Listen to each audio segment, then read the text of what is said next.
अस्सलाम वालेकुम दोस्तों, उम्मीद करता हूँ आप सब ठीक होंगे।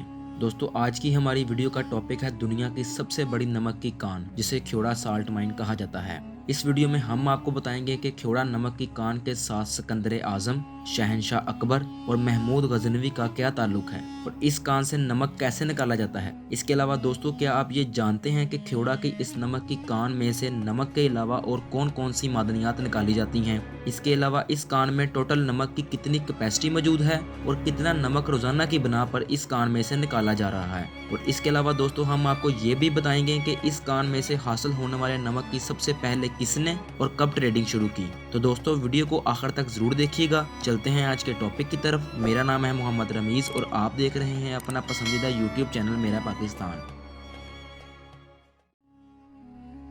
दोस्तों, सुबह पंजाब के शहर झेलम की एक तहसील पिंड दादन खान के एक छोटे से गांव ख्योड़ा में दुनिया की सबसे बड़े नमक की कान मौजूद है, जिसे ख्योड़ा साल्ट माइन कहा जाता है। दोस्तों, ये एक कोहस्तानी नमक का इलाका है जिसे साल्ट रेंज भी कहा जाता है। दोस्तों, इस कान से निकाले जाने वाले नमक को रॉक साल्ट भी कहा जाता है और यहाँ के लोगों का रोजगार नमक से बनाई जाने वाली अशिया को फरोख्त करके या कानकुनी करके चलता है। दोस्तों, साल्ट रेंज का ये इलाका झेलम से शुरू होकर कालाबाग, मियांवाली और कोहाड़ तक फैला हुआ है। कुछ अरसा पहले नमक की इन कानों की पैमाइश की गई थी, जिससे पता चला कि ये कानें तकरीबन 90 मील तक फैली हुई हैं, जिनका टोटल अंडरग्राउंड रकबा तकरीबन 43 स्क्वायर माइल्स है।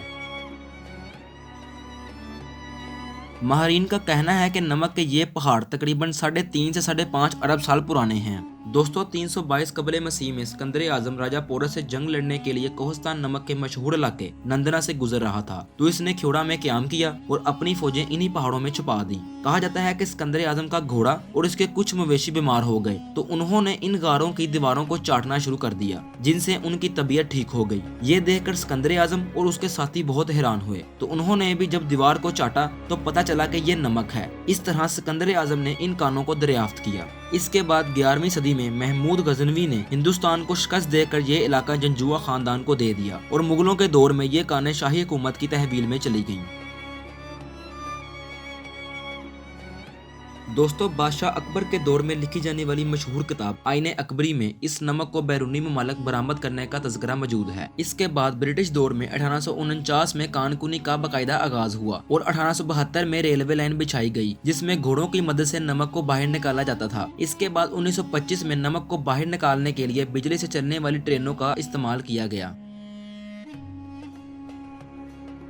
दोस्तों, कान से नमक निकालना भी एक फन है। जरा सी गलती से बहुत बड़ा हादसा रोनुमा हो सकता है। इन्हीं हादसा से बचने के लिए एक मुनफरिद तरीके से नमक को निकाला जाता है, जिसमें 40 से 50 फुट हिस्से से नमक निकालने के बाद इतना ही हिस्सा खाली छोड़ दिया जाता है, जो कि एक पिलर का काम करता है और गार को गिरने नहीं देता। दोस्तों, नमक बहुत सख्त होता है, इसको हथौड़ियों की मदद से नहीं तोड़ा जा सकता। इस काम के लिए गार की दीवारों में तकरीबन 4 फुट गहरा सुराख किया जाता है और फिर इस सुराख में बारूद भरकर ब्लास्ट किया जाता है और बड़े बड़े पत्थरों की शक्ल में नमक को बाहर निकाला जाता है। दोस्तों, ख्योड़ा नमक की कान से नमक तकरीबन 6 से 7 जगहों से निकाला जाता है, जिनमें से सबसे मशहूर मकाम ख्योड़ा ही है।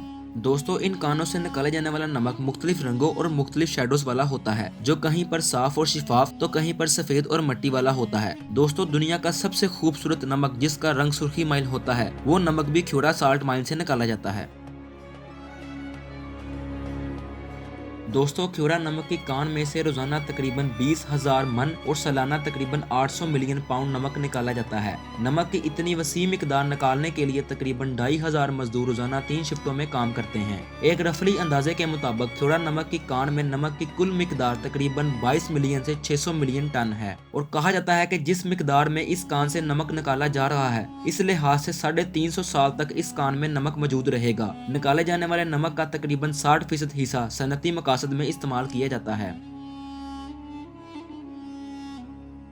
दोस्तों, ख्योड़ा साल्ट माइन में दाखिल होते ही दोनों तरफ जिप्सम से बनी हुई दीवारें हैं। कान के अंदर मुकम्मल अंधेरा होता है, जिसको बिजली की मदद से मुनव्वर किया गया है। कान के अंदर का दर्जा हरारत तकरीबन 18 से 20 डिग्री सेंटीग्रेड होता है। दोस्तों, कान में सयाहों के लिए एक मस्जिद भी बनाई गई है, जो कि 30 साल पहले नमक के ब्लॉक इस्तेमाल करके तामीर की गई थी। इसके अलावा कान में मीनार पाकिस्तान भी बनाया गया है। कान में मुख्तलिफ हिस्सों को उनकी खसूसियत की बुनियाद पर मुख्तलिफ नाम दिए गए हैं। मसलन एक हिस्से का नाम शीश महल रखा गया है, क्योंकि जब रोशनी नमक के इस हिस्से पर पड़ती है तो नमक में मौजूद क्रिस्टल चमकते हैं, जो देखने वालों को बहुत ज्यादा पसंद आते हैं। इसके अलावा एक हिस्से का नाम पुलसरात रखा गया है क्योंकि ये एरिया दो ऐसे हिस्सों को पुल के जरिए मिलाता है जिनके नीचे गहरा तालाब मौजूद है।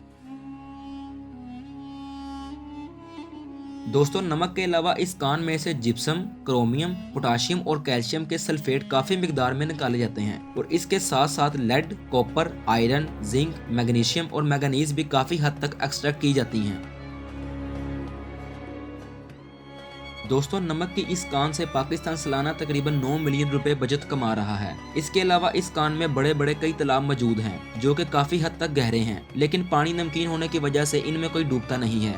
दोस्तों, पाकिस्तान इस पानी को भी बैरून ममालिक बरामद करके ज़रिए मुबादला कमा रहा है क्योंकि ये पानी मुख्तलिफ किस्म की दवाइयों और दीगर अशिया की मैन्युफैक्चरिंग में काम आता है। इसके अलावा दोस्तों, इस कान के अंदर एक हॉस्पिटल भी मौजूद है जहाँ पर साल्ट थेरेपी के जरिए अस्थमा के मरीजों का इलाज किया जाता है। इसके अलावा दोस्तों, आपको यहाँ पर एक दिलचस्प बात ये बताते चलें कि भारत में इस नमक को बहुत मोतबर समझा जाता है। इस नमक की कान के करीब ही कटास राज नामी एक हिंदू टेम्पल मौजूद है जहाँ पर बहुत से हिंदू आते हैं और वापसी पर वो तबरक की सूरत में यहाँ का नमक लेकर जाते हैं।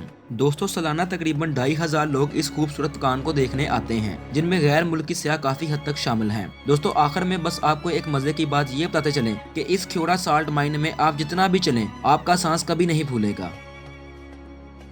तो दोस्तों, उम्मीद करता हूँ आपको हमारी आज की ये वीडियो पसंद आई होगी। अगर पसंद आई है तो वीडियो को लाइक जरूर करें और कमेंट बॉक्स में अपनी कीमती राय जरूर दीजिएगा। और अगर आपने हमारा यूट्यूब चैनल मेरा पाकिस्तान को अभी तक सब्सक्राइब नहीं किया तो उसे जरूर सब्सक्राइब करें। तो मिलते हैं किसी नेक्स्ट वीडियो में, तब तक अपना और अपने प्यारों का बहुत ख्याल रखिएगा। अल्लाह हाफिज।